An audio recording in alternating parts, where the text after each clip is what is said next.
नमस्कार, यहाँलाई स्वागत छ रेस्पेक्टेबल वुमन च्याप्टरको समरी पार्टमा। रेस्पेक्टेबल वुमन अमेरिकी लेखिका केट चोपिनद्वारा लेखिएको एक मानव वैज्ञानिक कथा हो। यस कथामा एक विवाहित महिलाको मनभित्र उठेको दुविधा, आकर्षण, नैतिकता र सामाजिक मर्यादा बीचको सङ्घर्षलाई एकदमै सहज ढङ्गले प्रस्तुत गरिएको छ। मुख्य पात्र श्रीमती बरोडा हुन्, जसले आफ्नो पति र उनका मनबीचको सम्बन्धसँगै आफ्नो भावनासँग निकै गाह्रोसँग जुझ्नुपर्छ। मुख्य घटनाक्रम कथा श्रीमान ग्यास्टन बरोडा र उनकी पत्नी श्रीमती बरोडाको घरभित्रको वातावरणबाट सुरु हुन्छ। एक दिन ग्यास्टनले आफ्नो पुरानो साथी गभर्नरलाई केही समयको लागि आफ्नो घरमा निमन्त्रण गर्ने प्रस्ताव आफ्नो श्रीमतीसँग प्रस्तुत गर्छ।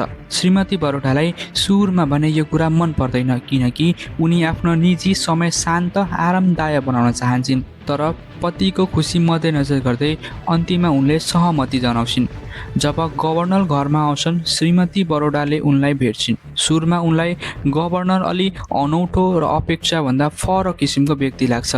उनले सोचे जस्तो रमाइलो, आकर्षक वा प्रभावशाली नभएर शान्त, गम्भीर र केही रहस्यमय स्वभाव भएका उनी हुन्छन्। दिनहरू बित्दै जान्छन्। त्यस समय खण्डमा श्रीमती बरोडा गभर्नरप्रति अनौठो आकर्षण महसुस गर्न थाल्छिन्। उनी आफैले पनि बुझ्न सक्दैनन् कि किन उनी यस्तो महसुस गरिरहेकी छिन्। एक साँझ उनी गभर्नरसँग बगैँचामा बसिरहेकी हुन्छन्। त्यहाँ शान्त वातावरण, रातको सौन्दर्य र गभर्नरको शान्त स्वभावले उनलाई अझै धेरै प्रभावित बनाउँछ।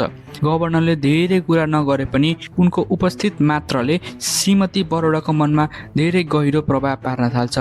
श्रीमती बरोडा आफ्नो मनको अवस्थासँग बिस्तारै बिस्तारै सङ्घर्ष गर्न थाल्छिन्। उनी आफ्नो वैवाहिक जीवन र सामाजिक मर्यादाहरू सम्झिन थाल्छिन्, तर भित्रैबाट गभर्नरप्रति धेरैभन्दा धेरै असही तरिकाले आकर्षित भइरहेकी हुन्छन्। चरम बिन्दु एक रात श्रीमती बरोडा गभर्नरसँग एक्लै बस्दा अचानक उनको मनभित्र भावना अत्यन्त धेरै तीव्र हुन थाल्छ। उनलाई लाग्छ कि उनी असहज रूपमा गभर्नरतर्फ धेरै आकर्षित भइरहेकी छिन् र आफ्नो नियन्त्रण जति बेलै पनि गुमाउन सक्छिन्। त्यस क्षणमा उनी निकै असहज महसुस गर्छिन् र तुरुन्तै त्यहाँबाट उठेर टाढा भाग्छिन्।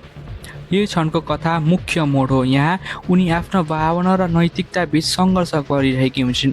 अन्त्य त्यस घटनापछि श्रीमती बरोडा केही समयको लागि आफ्नो घर छोडेर टाढा जान्छन्। उनी आफ्नो भावनालाई नियन्त्रण गर्न र आफूलाई स्पष्ट बनाउन चाहन्थिन्। पछि उनी फेरि फर्किन्छन् र आफ्नो पति ग्यास्टोनसँग पुनः सामान्य व्यवहार गर्न थाल्छिन्। ग्यास्टोन फेरि गभर्नरलाई बोलाउने कुरा गर्न थाल्छ, तर यसपटक भने श्रीमती बरोडा आश्चर्यजनक रूपमा भन्छन् उनी अब गभर्नरलाई स्वागत गर्न तयार छिन्। यानि उनी सुरु जस्तै असहज महसुस नगर्ने प्रतिबद्धता जनाउँछिन्। यसले देखाउँछ कि उनले आफ्नो भावना नियन्त्रण गर्न सक्ने आत्मविश्वास प्राप्त गरिसकेकी छिन्। कथाको मुख्य सन्देश कथाले मुख्य गरी पढ्ने व्यक्तिलाई 4वटा कुरा सिकाउन चाहन्छ। पहिलो भनेको आन्तरिक सङ्घर्ष। मानिसको मनमा कहिलेकाहीँ अनपेक्षित भावना उत्पन्न हुन सक्छ, जसले नैतिक र चाहनाबीच द्वन्द्व सिर्जना गर्छ। नैतिकता र आत्मनियन्त्रण कठिन अवस्थामा पनि सही निर्णय लिन आत्मनियन्त्रण आवश्यक हुन्छ। महिलाको भावना र स्वतन्त्रता कथाले महिलाको भावनात्मक जटिलता र सामाजिक मर्यादा बीचको सङ्घर्ष देखाउँछ। मानव मनको जटिलता बाहिरी रूपमा सामान्य देखिने मानिसभित्र पनि गहिरो र जटिल भावना हुन सक्छ। निष्कर्ष रेस्पेक्टेबल वुमन एक गहिरो मनोवैज्ञानिक कथा हो, जसले श्रीमती बरोडाको माध्यमबाट मानव मनको द्वन्द्व, आकर्षण र नैतिकताको सङ्घर्षलाई प्रष्ट रूपमा प्रस्तुत गर्छ। अन्त्यमा उनले आफ्नो भावना नियन्त्रण गर्दै सामाजिक मर्यादा कायम राख्छिन्, जसले उनलाई वास्तवमै सम्मानीय महिला बनाउँछ।